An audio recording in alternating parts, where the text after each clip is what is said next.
Welcome to another edition of Hey Bobby with Senior VP with the Cleveland Guardians, Bobby DiBiasio, and it's brought to you this time around, as always, by our good friends at J.W. Dodado Electric. So, Bobby, let's talk about it before we go any further. The American League Central is ours. Many people didn't give us a shot, and you know what, back at the beginning of the season.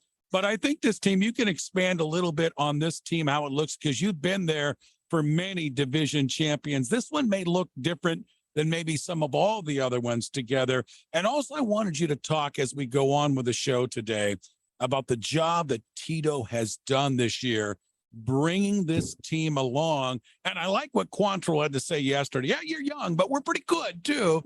So let's talk about those two aspects, my friend.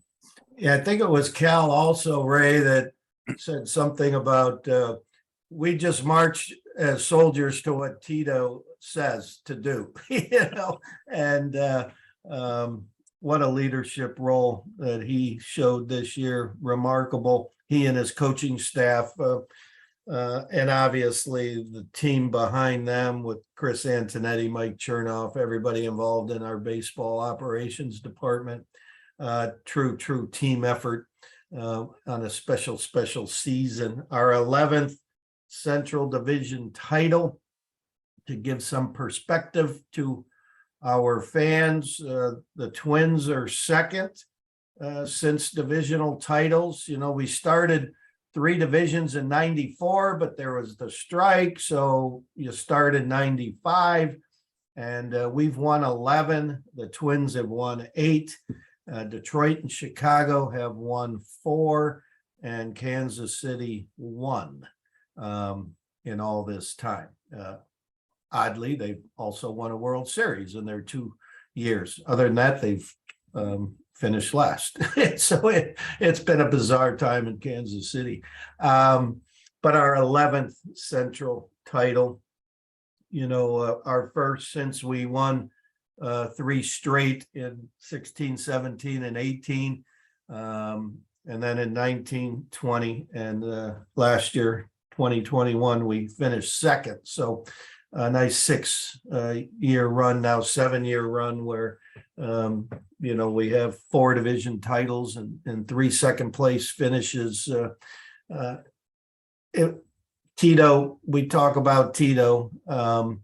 The most amazing thing about that guy, we forget when he came aboard in 2013, we were coming off a year where we lost 94 games in 2012, and all of a sudden gave our franchise instant credibility, most importantly in that clubhouse. And so the fortunes of this franchise changed when Tito came aboard, and just love the uniqueness of him growing up in the clubhouse at Cleveland Stadium, because his dad was a star player for us, and then he comes on to manage this franchise and do all the things that he's done, getting us to a World Series and a number of division titles and postseasons. And there's just that real special sense of the generational connection, and he's the guy. I mean, it's just so fitting that this little 8-year-old kid, was running around our clubhouse and is now leading the charge of this baseball franchise. I agree. And you look at Tito, and I'm not saying because he's done such a good job, and I've said to my friends in Ray Horner's little circle, Bobby, I think this may be his best year of managing. And also, it might be one of his most gratifying years of managing. The last couple of years, he was in some aches and pains and had to step away a little bit. Now he brings this team fresh new blood. He gets a chance to take them from the starting line to where they may end up. To me, it looks like he's had a lot of fun teaching and coaching this group. I couldn't agree more. I truly believe that this is going to go down as one of his most special ball clubs that he's had the privilege to lead. I think there was much more teaching involved and work with his coaching staff. You know, Stephen Kwan talked about a time when Tito called him into his office, which is rare, and put the laptop towards him and showed him a piece of video where he got a base hit and the guy in front of him went first to third and he was standing on first base. And he said, "Do you see anything wrong here? Why are you standing on first base?" And Kwan said, "Well, I was happy to get my hit, move the guy to third." And he goes, no. That ball went all the way to third base. You should be standing on second base." And Kwan said, from that day forward, I never laid up again. And just that little teaching lesson, I think it got him back to enjoying the style of play that he grew up playing and loves. The good blend of analytics and some people, the old school baseball, if you want to reference it that way. But, you know, since he's joined us in his 10 years, we have the second most wins in the American League the last 10 years, the fourth most in Major League Baseball. He does things, his leadership skills of being authentic and embracing individuality and his belief and service to others. Just a tremendous leader. Sometimes you got to make tough decisions too, or make decisions. And there's a couple of aspects I wanted to bring up with you today, Bobby. And we often don't talk about personalities and that type of thing. And I'm not trying to throw dirt at all in any area here, but I look at two significant things in this baseball season that may have jump-started this team in the second half. One was the move from Kwan lower in the order, or number two, to the leadoff position. I thought the offense had a completely different look there.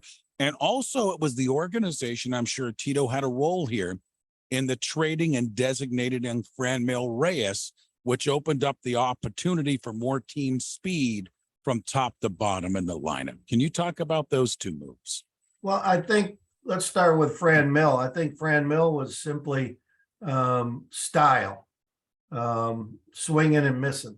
An occasional home run, you know, the power bat that you really were looking for. A lot of people were wondering about that because who's gonna hit? You need some home runs, you need some power. How do you get rid of your only power guy? But we were built on putting the barrel of the bat on the ball, striking out the fewest in Major League Baseball. Walking first to third, doing all the things that a team that just plays hard-nosed baseball does. And so he was an odd man out. And the idea that Oscar Gonzalez would need playing time, Josh Naylor playing time, occasional DH and other players in that role.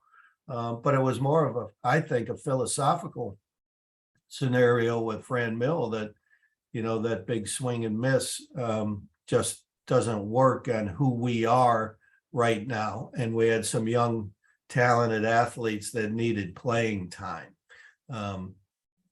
What was the other one? Stephen Kwan to the lead. Stephen, and moving him to the top of the lineup. Yes. You wonder, because one of the strengths of Tito has always been patience. I mean, that's one of the things players love about him. He doesn't have the quick hook with guys. He allows them, understanding the flow in 162 games over 6 months, that he has a little bit more extra patience with players. And I wonder how long that was in his head before he moved Miles Straw off the top of the order. But when he did do that, Stephen just took hold. Obviously, he grabbed it and said, "This is who I am. This is the spot that I belong and can help this team better." And when Miles Straw is doing his thing at the bottom of the order, we sort of have two leadoff guys who can fly, which drives the defense crazy.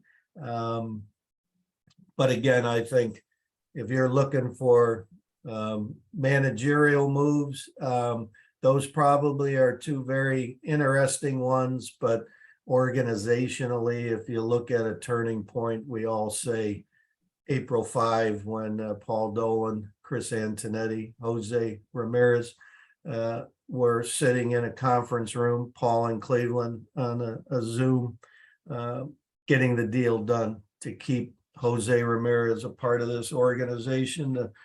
The message that sent that clubhouse and all through our organization and hopefully to the fans, that we believe this is a special young man and he believed we were a special organization in his life, and a terrific marriage.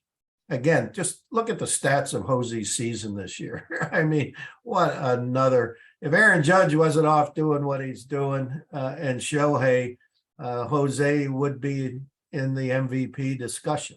And he should get a few votes somewhere along the line. But yeah, we look back at April 5 and that'll be a day that we all remember in our organization for sure. The team plays the way he plays, and it Right.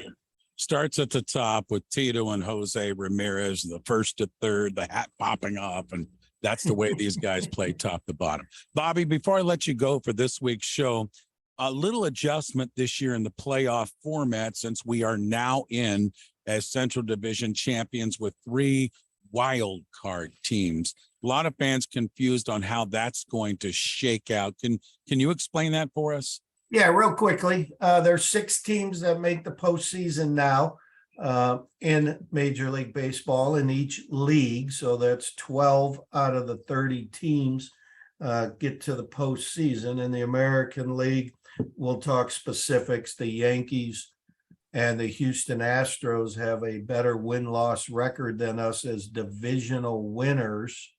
So therefore, they get a bye. So they've added 3 wild card teams.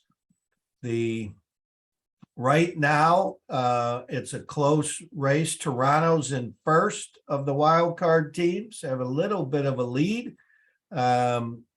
Tampa and Seattle, I think, are a game or a half game, or maybe even tied as the second and third teams. So what happens is the Yankees and Astros will get a bye. The top 2 wild card teams play each other in the best of 3, best 2 out of 3, at the best records home park, all 3 games at that ballpark, no travel days. That's one of the wonderful benefits of having a better record. You get all 3 games at home, so there's no travel, and we can keep the postseason schedule relatively shortened. Therefore, the Guardians would play the 3rd place wild card team, and we would get home field, best 2 out of 3. So right now on October 7, Friday, October 7, Saturday the 8th, and if necessary the 9th on Sunday, we will have the first round of the American League Wild Card Series. Game times to be determined once it all flows out and television decides where they want to slot everybody, as there will be 4 games for fans to check in on all Friday and Saturday, and who knows how many in game 3 if necessary on Sunday the 9th. So hope that explains it. I think it's wonderful. I think the new addition that gets rid of that 1 game playoff thing, which was highly dramatic and remarkable, but I like this better. Baseball's built best 2 out of 3. And no travel days, and you reward the team with the most wins with home field advantage. So I like the new format. Boy, that's going to be fun, isn't it? The 7th, Yes. 8th, and 9th. Not only are Guardians in the playoffs, but for baseball junkies like us, Yeah, 4 playoff games. I mean, that is just going to be a lot of fun for sure. And like Bobby mentioned, right now, it's almost a day-to-day basis with those 3 teams, Toronto and Tampa and Seattle, on the juggling position there. Baltimore's had a terrific come on, but they're going to come up a little bit short. Bobby, as always, my friend, thank you for the time to visit. Hey, Bobby, brought to you by J.W. Donato Electric. Of course, hey, Bobby, he's the senior VP with the Cleveland Guardians. Bobby, thanks for the time again. Thank you, Ray. Have a great week. Go Guardians.